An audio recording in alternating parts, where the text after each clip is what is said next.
you're trying to go across fields in a passenger van without four-wheel drive. Yeah. So turns out he said it was his son, who knows. I believe they said they were from the Ukraine. Oh, wow. Their car was from Arizona. So I have direct dial to the Border Patrol. I wonder why. Oh, amen. Yeah. I do. It's just, and they came up and they took them in. They said, but if they have the right to be in the United States, They'll then release them. they have to release them.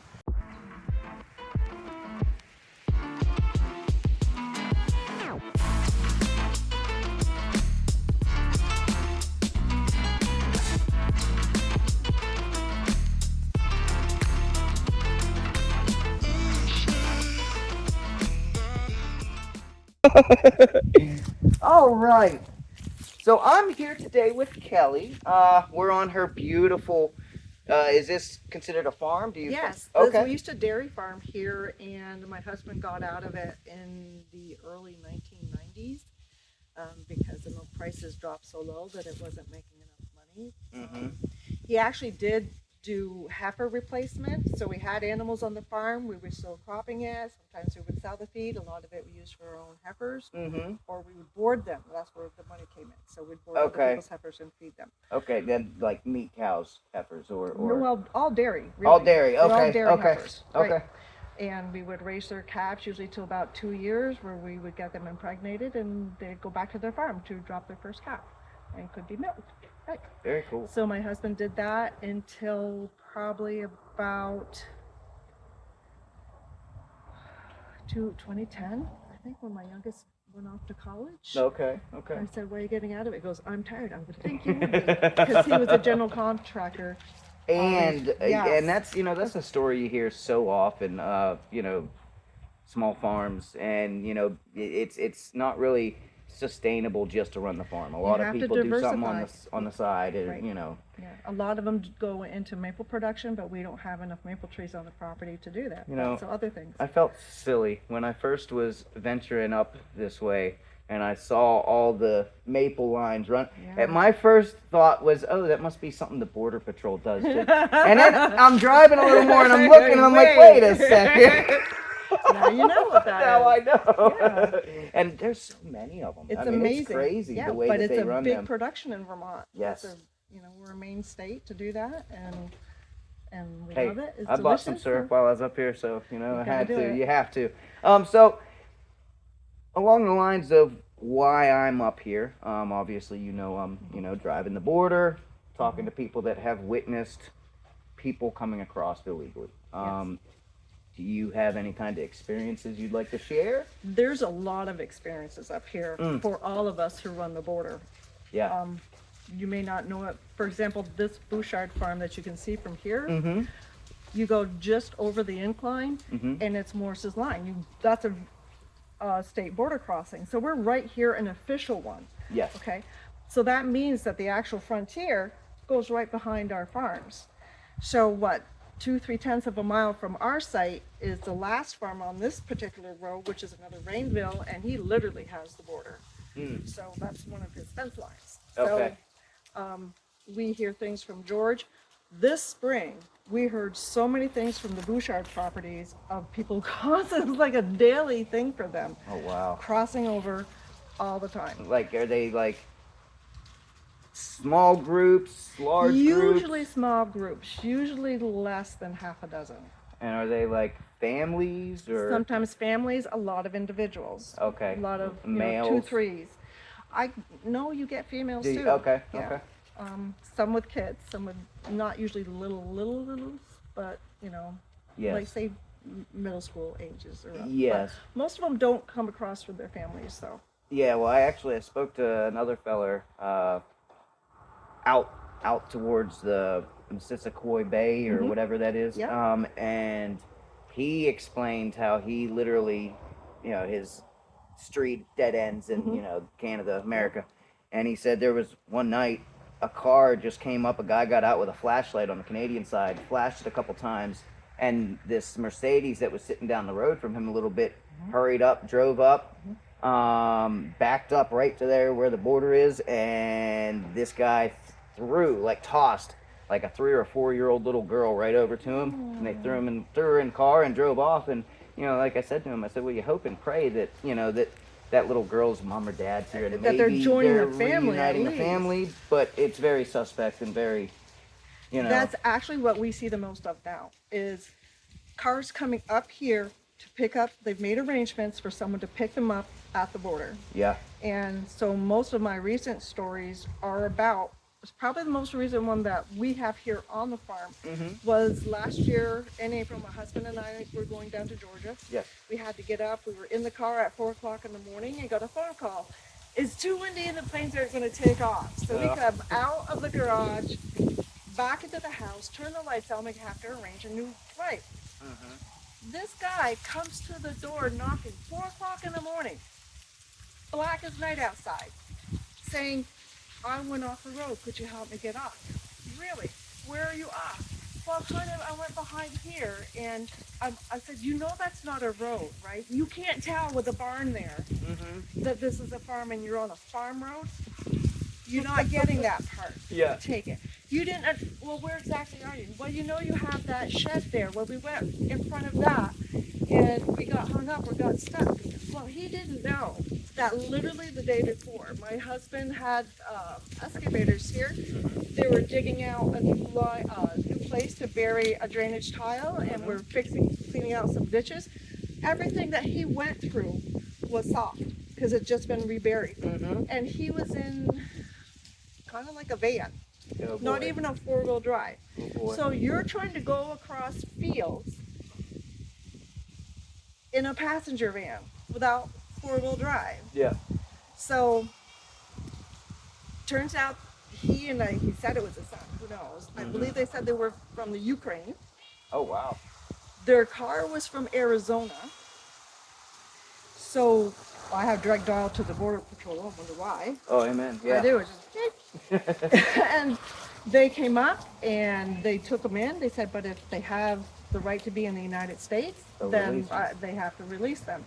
So in the meantime, we're trying to get the flights and everything. My husband was like, I really don't want, because our son was here, really don't want him to have to deal with these two strangers coming up thinking someone's going to help him. Yeah. So luckily, they were dropped off back in Highgate. They found a ride back up to here. And Henry, in the meantime, had gone down and saw where the van was and was like, oh, boy. Seriously. Stupid and probably Stupid. a little desperate, maybe. I know, but it's like, even I don't understand. There's a paper road right here. Just go up Just that go one. up What makes you think you're going to make it over plowed land?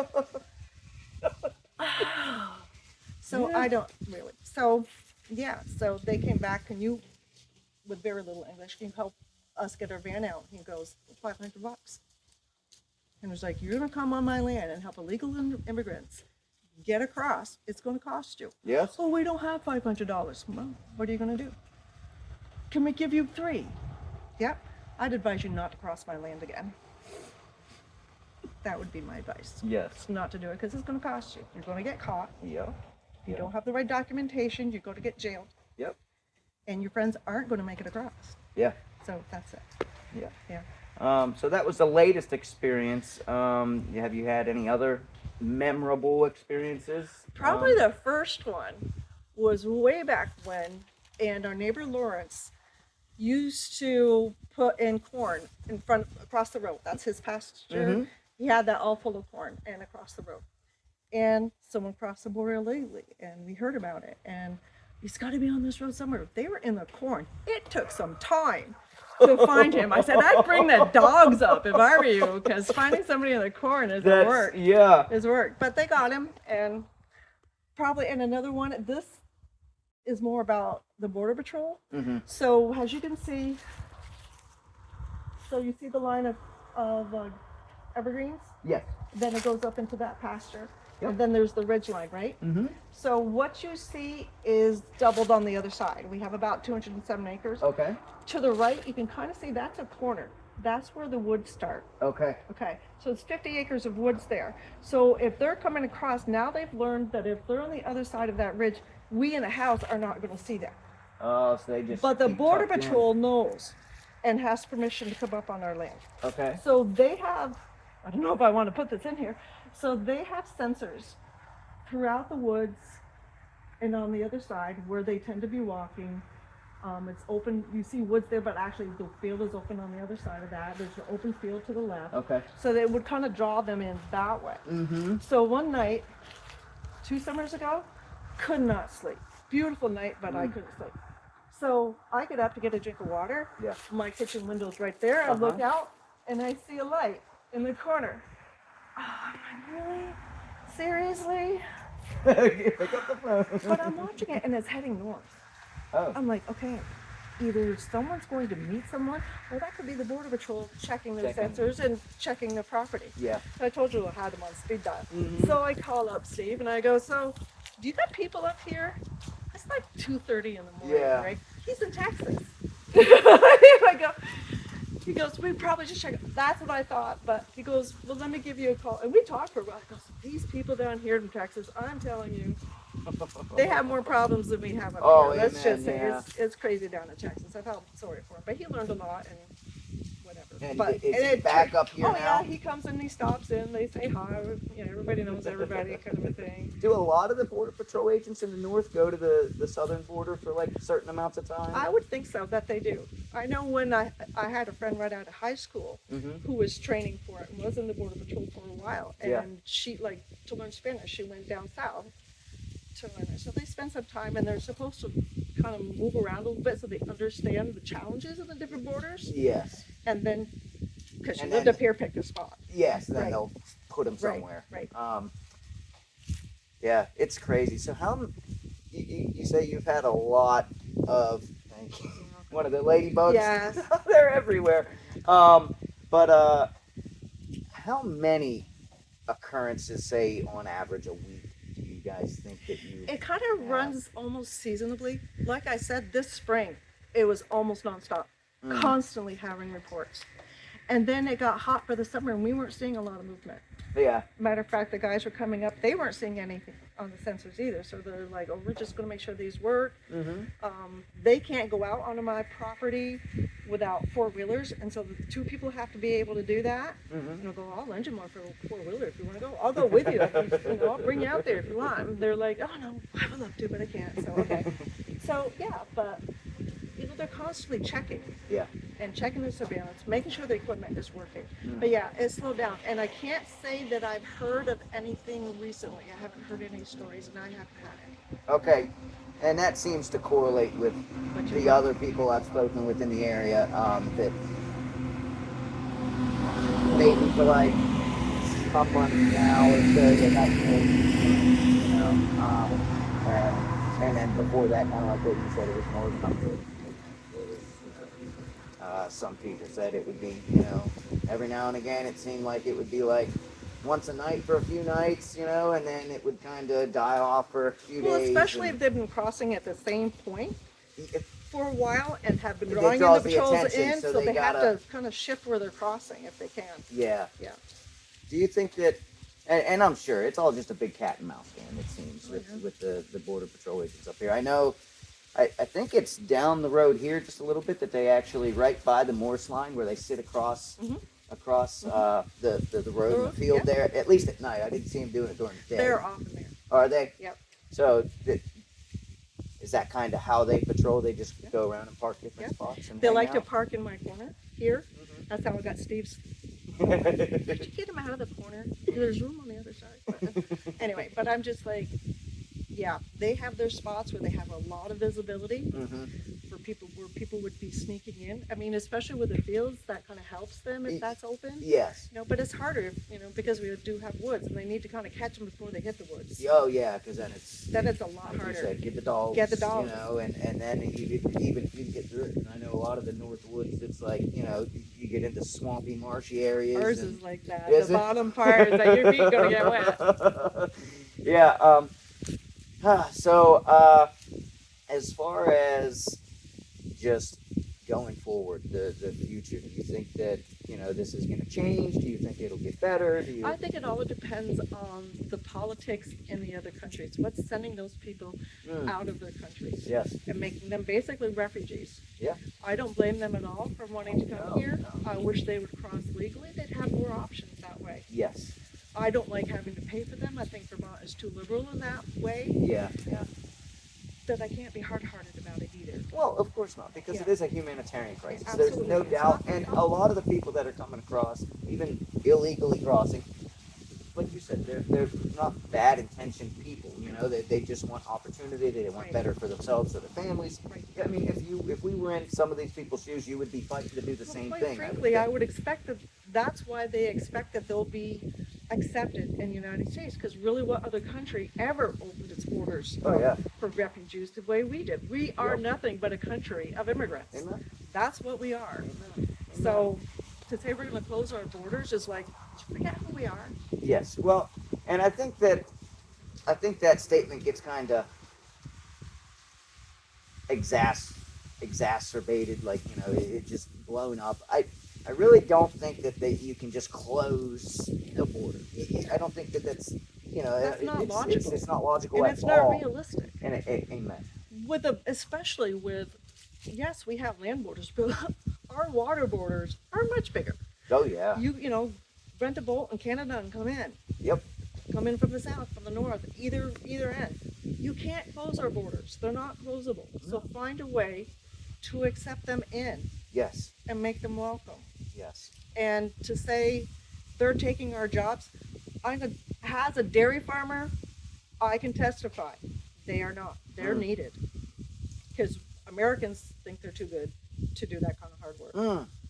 There is a problem there. There's a problem definitely there. a problem there. We're too good to work. And I think, to be honest, part of it has been, and this is my opinion against the kind of liberal affairs of our country right now, is the whole of it. I don't know if you know Vivek Ramaswamy, but he calls the nanny state, you know, which is basically, it seems like a lot of people, not just other minorities, you know, but a lot of white people, a lot of, you know, just everyday Americans, you know, no matter skin color, no matter race, use the system. It's all about what can the government give us? Yes. What can they hand us, Yes. instead of, Yes. no, our attitudes, Do you I not think, understand who the government is? amen. You are taking handouts from yourself. Yeah, they work for us. Our attitude should be, as American people, how can we make your jobs easier? Yes. Honestly, because I believe that America, yes, we have the Constitution, we have laws, and we're a land of laws, but I think for that to work as long as it has, it's because we were primarily a people that self-governed.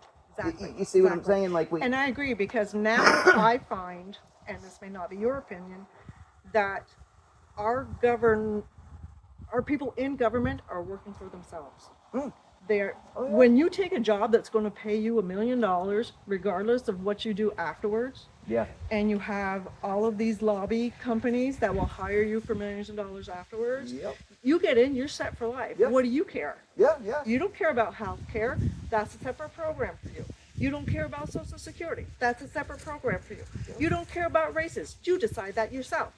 I think that system Yes. needs to be flipped. Huge reform. Huge Needs to be reform. Huge reform. Amen. Yes. I couldn't agree Then our more. country will work again. But right now, while it's so partisanship and while it's so self-centered on themselves, Yeah.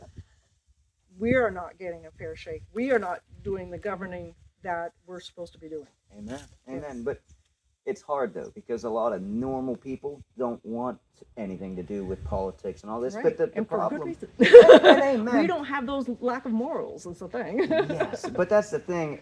I think more people need to realize, kind of like what you said, you know, they are, you know, that's our government. So we should be holding Them these accountable. these leaders accountable. Right. You know, look, if you're not putting policies into action that benefit us, well, guess what? We, the people, have the right to stand up and say, Right. that's wrong, you know? Which is, again, where the system needs to change, where there can't be unending terms. You know, especially in the Supreme Court. Now, you know, we've Yeah. never really had a problem with that before, but Trump has showed us how dangerous that is. It can be very... So, and it didn't used to be like that. I love Eric Larson has a author, and he wrote about the Civil War times. And, oh, this one used to be a Supreme Court justice. Well, he's not now. This one used to be. Well, he's not now one either. So it wasn't supposed to be a lifetime Yes. job. None of them are. Yeah. And the problem is they give them seniority in, say, the House and the Senate, and you have more power that way. Well, okay, you can do that for 3 years. Mm-hmm. Now you're done. And you don't get boom, boom, boom, boom. That's illegal for you. Yes. Yes. I think, and I don't know all the answers on how to make everything Oh, I do better. plenty. But there is no doubt that, something needs to change in this country.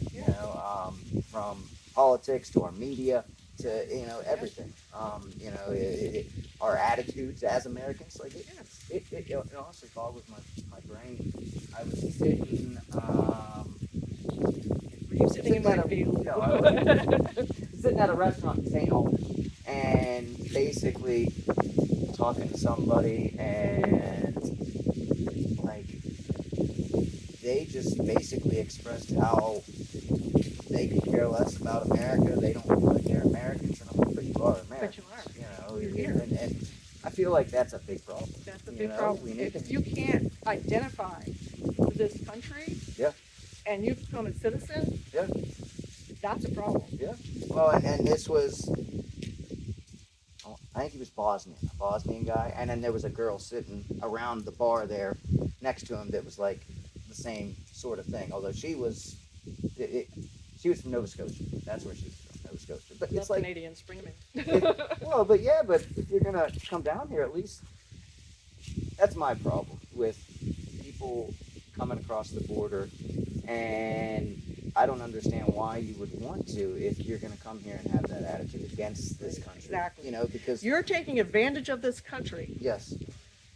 Then no, you don't need to be here. Yeah, this is our country, just like you had your country. Yep. You didn't have enough strength, guts, determination to fix your country. Yeah. Don't come in and mess it up here. Amen. Amen. Yeah, you don't have that right. Amen. So. Well, before we stop talking here, is there anything else that you'd like to share? Kelly, I appreciate you so much. Thank you for my interview with Kelly on her farm, her beautiful farm. I mean, you see some of the shots in our interview, but I'll tell you, the camera does not do Vermont justice. It is gorgeous country, especially this time of year with the leaves changing, and it's just gorgeous. What isn't so gorgeous are the things that are going on right there along the U.S.-Canadian border. As Kelly tells us, the farmers right around there have been dealing with this like non-stop. Everybody I speak with up there literally has border patrol right on speed dial, boom, and they're connected, because this is an oftentimes multiple times a day sort of scenario where people are just crossing the border.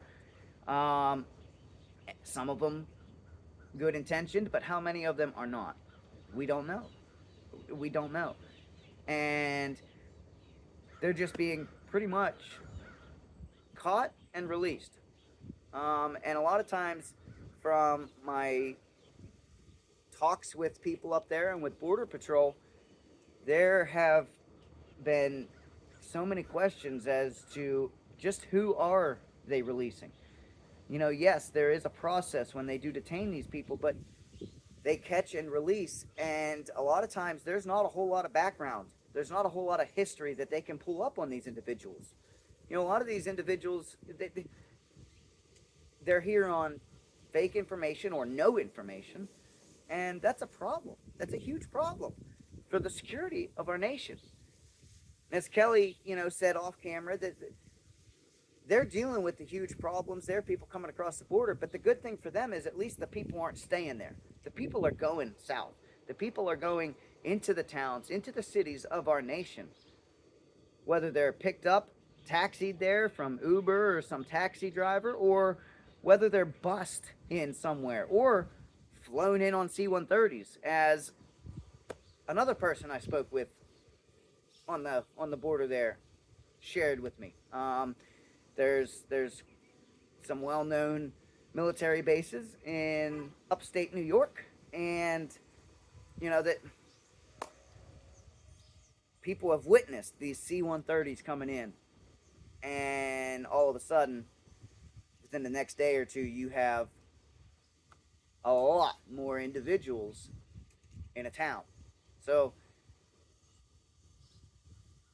don't know if that's the CBP-1 app, people just flying in from other countries, or if this is some sort of funneling system that the U.S. is utilizing to, to disperse some of these people coming in across the border. I'm not sure. But the fact is, this is all happening. And it's happening in our country. And it's not being talked about as it should on our news media. It's being twisted. People's concerns are being twisted to make them seem as though they're xenophobic or they're racist, when it couldn't be farther from the truth.